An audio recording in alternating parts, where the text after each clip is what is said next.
Hi, happy Wine Wednesday. If you are on the Recovering Cinderella page, my name is Carrie Lauderdale Olson and I am Recovering Cinderella. So thought we would enjoy Wine Wednesday tonight. Grab your favorite beverage and we're going to talk a little bit about my blog tonight. I just launched a new blog called Divorce is the End of Your Marriage, Not the End of Your Life. I myself have been divorced, not once, but twice. I'm a repeat offender. And I think that whenever you are going through a divorce, it may be the first time that the word divorce is spoken out loud and you realize that this is a potential reality, or maybe it's when one of you moves out. It could be when you're holding those divorce papers in your hand for the first time, dividing up the pieces of your life together. It might not happen until you put your signature on the line that signifies the end of your marriage. At some point in the process, you might feel like your life is ending. I know that feeling. I know that knot in your stomach that's clenched so tightly that you can't take a deep breath. I know that gnawing fear in the pit of your stomach when you're wondering how you're going to make this on your own, and if you have kids, what it's going to be like to be a single parent. And I've been there. And so Recovering Cinderella was born out of my own experiences going through divorce and having those real fears and feeling like maybe your life was over. But one of the things, hi Monica, hi Kim, one of the things that I want to talk about, and I have a support group, and there's a lot of women out there on the support group, and we talk about this, is that the end of your divorce is the end of a chapter in your life. It's one chapter in the story of your life. And so it's kind of hard to see that when you're going through it, but if you're able to kind of take a different perspective on it and realize that the end of that chapter means the beginning of a new chapter. And so shifting your perspective and starting to think of things in terms of the opportunities that you have to change your life and to make new choices and to start with this fresh, clean chapter, it helps in the healing process. So one of the things that I hope for as we do these live videos is to be able to take questions, and my story is my story, but everybody has a story that goes through a divorce. And in time, I hope to be able to discuss those stories. So if you haven't already joined my online support group, I have a private online Facebook support group. It's where I bring together women that are going through a divorce with women who have already been through a divorce. So the idea is that people who have already been through the divorce and made it through the other side can offer insight and help to other people that are going through it, or other women, and you realize that you're not alone. And so years ago, when I went through my own divorce and was really struggling with that feeling of failure and how I was going to make it through, and I was in a really, really bad place, I was luckily brought together with a group of women, and we were a small support group that was brought together by a mutual friend. And what was so awesome about that was the only thing that we all had in common was that we were all divorced. Some of us were going through a divorce, some of us had been divorced for a long time, and we had nothing else in common, and that was the only common denominator. We came from different backgrounds, we were different ages, some of us had kids, some of us didn't, and yet we realized that by connecting with each other that we had this great support system, and it helped all of us. And to this day, there's not a day that goes by that I don't talk to one of those women. So my hope with Recovering Cinderella is that I'm able to bring women together and an online virtual support group that helps women connect with other women and realize that they're not alone, and be able to talk about some of those things that maybe your friends don't understand or others don't understand that you're going through maybe in your life. So if you haven't already joined, there's a link hi Julie, thanks for joining. There's a link on my website, which is recoveringcinderella.com. Across the top, you can see support. You can click on the support tab, and it will give you a link to the online group. It is a Facebook group. It's a private group, and there are a few questions that you need to answer in order to get into the group. But hi, Belinda. Thanks for joining. So one of the other things that I wanted to talk about tonight is the blog is also on my website. I just launched my website actually an hour before we went live, so it's been a kind of a crazy day. But the website will have my blogs that I'll post on a regular basis talking about different topics around divorce. So, you know, tonight we were talking about how your marriage or the divorce is the end of your marriage, not the end of your life. But there'll be other topics that I'm going to be talking about that I hear about in my support group. When should you start dating after you get married or after your divorce? And how do you deal with being a single parent? And how can you just cope with this new normal? So one of the things that I really, really encourage people to do is to realize that once you get divorced, you have to adjust to your new normal. So your new normal, you've been a couple for a really, really maybe short period of time or long period of time, but you were married to this person. This is the person that you went to bed with every night, you woke up with every morning, and all of a sudden you're having to adjust to your new normal without that person. And you sometimes have to go through a whole identity adjustment because you're no longer part of that couple. Hi, Lily. Glad you joined. You're no longer a couple, and that changes your whole identity, whether you realize it or not. So you need to take the time to understand who you are without your spouse or your former spouse. And so learning to understand, thank you, Julie, learning to understand who you are without your spouse it takes time. And you may not even realize it, because a lot of times when you get divorced, you're thinking, oh, okay, this is great, and I can go do this or I can go do that, or you're really depressed and you don't want to do anything. So give yourself some time to grieve the life that you had. Give yourself some time to grieve that you lost, you know, your spouse, you lost possibly a family, your family unit was broken up, you lost you know, your best friend in a lot of cases. And so give yourself time to grieve that, and then give yourself time to become comfortable with who you are in this new reality.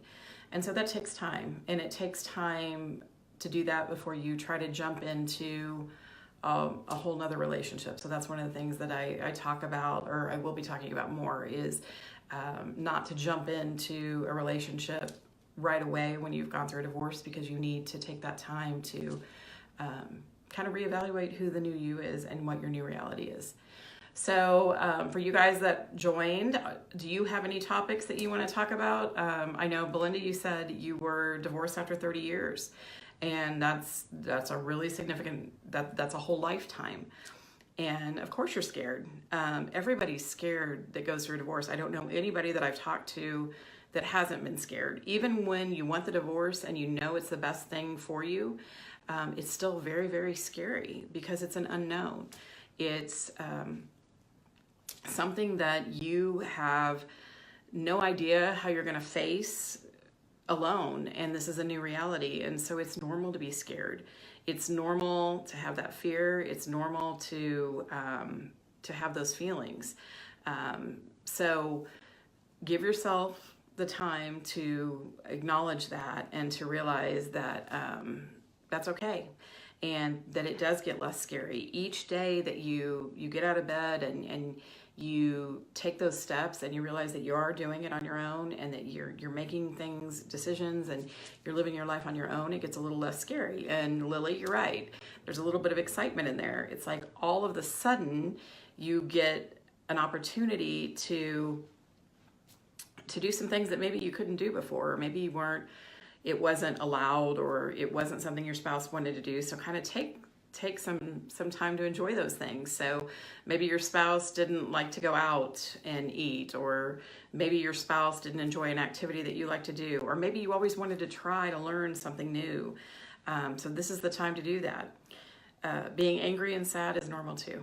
There's absolutely anger and sadness when you get divorced, and you have to work through all those. Michelle, you've been separated for 6 months and 13 years in a marriage. My first marriage was 13 years, so I understand that timeline pretty well. It's tough when you're trying to deal with that, and a lot of the women in my support group can relate. I think, Michelle, I think you're in the support group. And I think a lot of the women there can relate to your specific issues. When you're married to somebody who has blamed you and made you out to be the person that everything's your fault, and that really is a hard position to be in. So you can be happy, and then those reality feelings set in, Belinda. It's quite normal when you sometimes are enjoying something and then all of a sudden you remember. Or it's also common for you to be going through a divorce and everything's going great in terms of settling in, and you think everything's fine, and then all of a sudden maybe the holidays come up, or maybe you run into some old friends, or maybe the friends that you all hung out with together no longer invite you because you're not part of the couple anymore. And then it's also common to sometimes have to have some self-doubts. You start to question whether you're making the right decision at some point, and that's quite normal too. Kim, you're right. You have to let yourself heal, and there's a lot of feelings as you go through this process. It isn't an easy process. And one of the things I talk about on my blog is, I know there's some sort of formula out there that says if you were married X number of years, then it takes you X amount of time that you're supposed to be over your divorce. And I personally think that's a bunch of crap. I think it depends on where you are in your relationship when you divorce, and where you are as a person and how self-aware you are. And so I think a lot of this depends on each individual case. I don't think you can have a set timeline, and I don't think it's the same healing time for each person. It's individual. So I think you have to take your own time and your own pace and work through it. But one of the things that I hope that Recovering Cinderella, my goal is to help women get through that difficult time and connect them with women who've made it to the other side and have realized that their life is really, really good. And they made it through their divorce. And yes, they had scars, and yes, their heart is still a little banged up, but they've become a different person. So you will be a different person after your divorce, but it doesn't mean that your world has ended. So what other things are you guys going through right now? Those of you that are going through a divorce, or those of you that have been through a divorce. I know there's a few of you out there tonight that have been through a divorce and you're a few years past it. So what advice would you give to those women going through it now? And I've been talking, so I get to drink my wine now.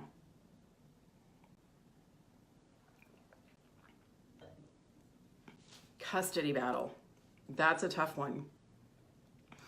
I was a single mom and raised 3 kids on my own, and I didn't have a custody battle. But I know friends that have gone through it, and I can't think of anything worse. The worst part of a divorce is having to fight over the kids, because it hurts everybody involved.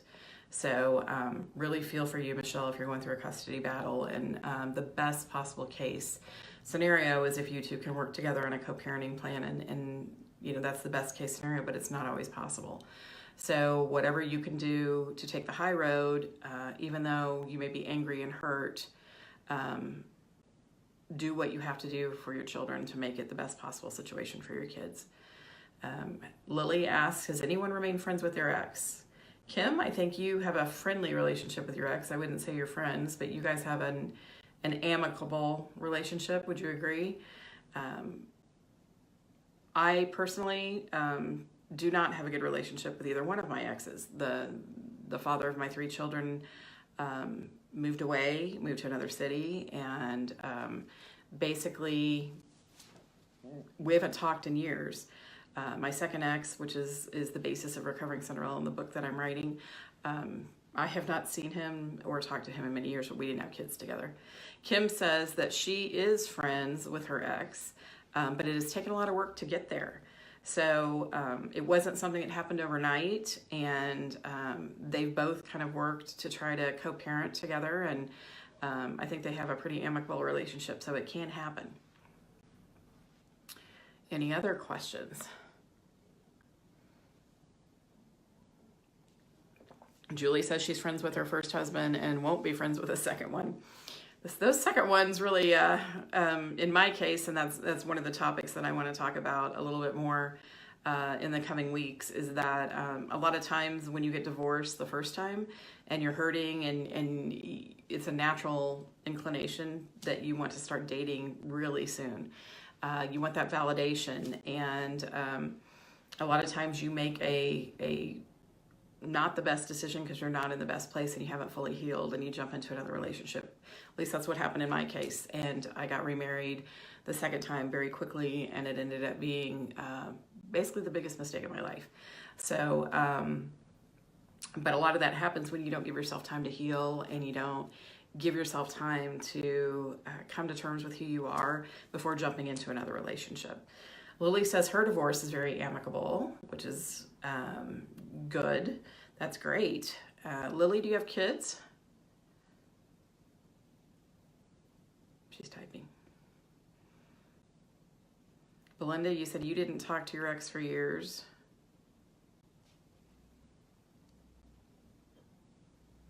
You guys keep typing. Other topics to talk about, we talked a little bit about the dating, a little bit about the custody battles, which are really, really rough. Someone mentioned, and I was talking as it came up, that prayer helps. I agree.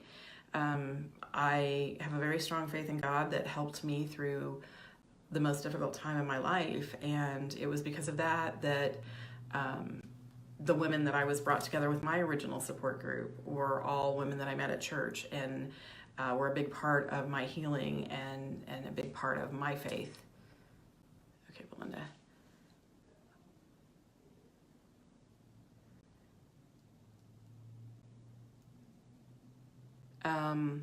So other things, let me know if you haven't joined the Facebook group. Like I said, the link is in my Facebook page. Kim says she would suggest, if you have kids, to listen and listen some more, because they need a safe place to vent. That's very true. Good point. Whenever you're bashing your ex, you're bashing half of your children. And so it's very, very difficult when you're angry not to vent. So, you don't want to bash the other parent. So be very mindful of that, especially if you have young kids. Michelle, is fidelity even possible? You don't believe it. I have to say that it is possible. I'm actually in a very wonderful relationship now with a wonderful man who I would never question being faithful. And there are good men out there. They're few and far between, and it took me a long time to find one. But fidelity is possible with the right person.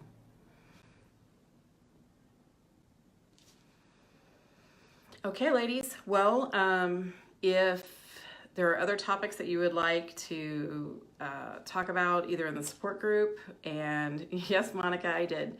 If you would like to talk about in the support group, you can join the support group. If you want to message me, you can email me at Keri@recoveringcinderella.com. It's KERI at recoveringcinderella.com. If you have future topics that you would like to share, I am going to be talking a little bit more in the next few weeks about a new program where you can share your story called My Story at recoveringcinderella.com. And so there's going to be an opportunity for women to share their stories, and then I can share those with other women and kind of use those stories as inspiration for other women. So if that's something you would be interested in, you can also email your personal story to mystory@recoveringcinderella.com. And we are on I am on Facebook, I am on Instagram, and our website just went live today.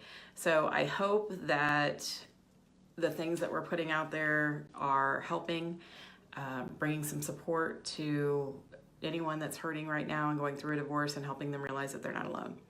So just remember that, the last story, or the last chapter, is it's just that it's in your past, and so you have this whole new chapter that you can write, and it's a fresh start. So I hope that all of you have an even better next chapter than your last chapter was. So that will probably be about it for tonight. I'm going to be on Instagram at 9 o'clock Central Standard Time, and you guys have my contact information.